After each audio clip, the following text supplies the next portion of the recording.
Hello there, my name is Chris Garrock. I'm the Director of Stewardship with the Grand Traverse Regional Land Conservancy. I'm here today to talk to you about a very exciting land protection project that is the proposed Turtle Cove Nature Preserve.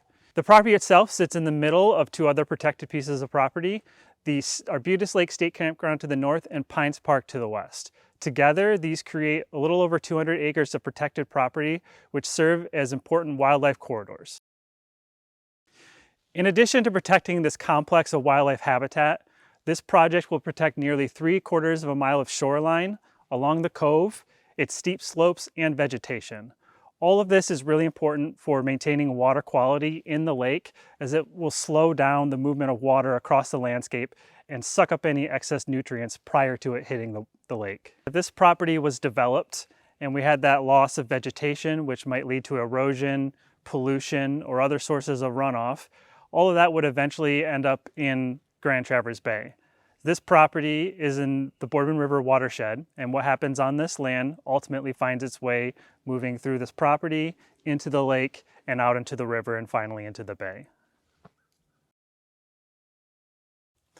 Here we are at the property's namesake, Turtle Cove. Although only about 30 of the 437 acres of Arbutus Lake, this shallow, warm water habitat tends to be super biologically productive, both in terms of plant growth and animal activity. The structure created in these shallow coves provides forage and refugia opportunities for lots of species, especially small fish. Because areas like this are so valuable from a biological and water quality perspective, it's really important that we protect them. Here in the northwest corner of the property, we have a large open wetland that's heavily dominated by leatherleaf and other sedges. A particularly interesting aspect of this location is the pretty obvious slope you can see around here. As you notice, we are in the bottom of a depression on the landscape. This depression and others similar to it across our landscape are very likely caused from past glacial activity. What they would call a calving event, where a big chunk of glacial ice would fall off of the face of the glacier and create depressions in the landscape, often referred to as kettle lakes or kettle ponds. Generally speaking, over time, these kettle-formed lakes tend to end up as a bog or fen, which is what we're seeing here. And over time, we would expect this habitat to continue to dry out, but that'll be one of the interesting and long-term aspects of this property for us to monitor and engage with. In the center of the property, we have a couple of drier areas here where you'll notice that the vegetation shifts significantly from what we see elsewhere on the property. Since it is a little bit drier in here, the species have changed accordingly, and we have a lot of white pine, red oak, little blue stem, and bracken fern around the edge of this open field.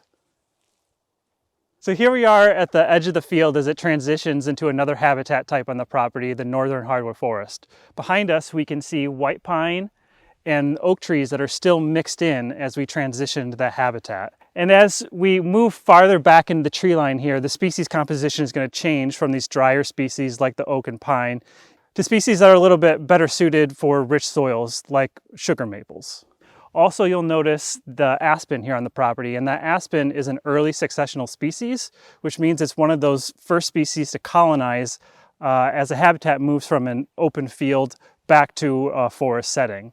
So these trees here will slowly colonize, work their way into this field, and eventually this will be reverted back to a northern hardwood forest.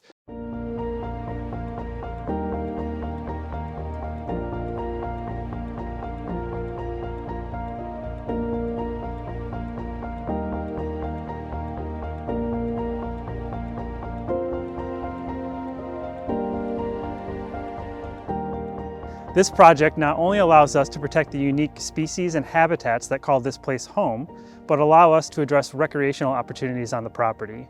We're still very early in that process, but we think that we might end up with somewhere around 2 miles of trail on the property. The challenge then becomes balancing that access and protecting the significant natural features of this property. I'm Kate Pearson, Senior Charitable Giving Specialist at the Grand Traverse Regional Land Conservancy.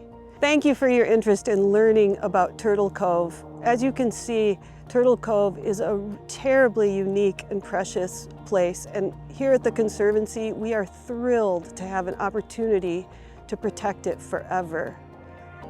Thanks to a generous conservation buyer who purchased the property and is holding it, we have a chance to take the time that we need to fundraise.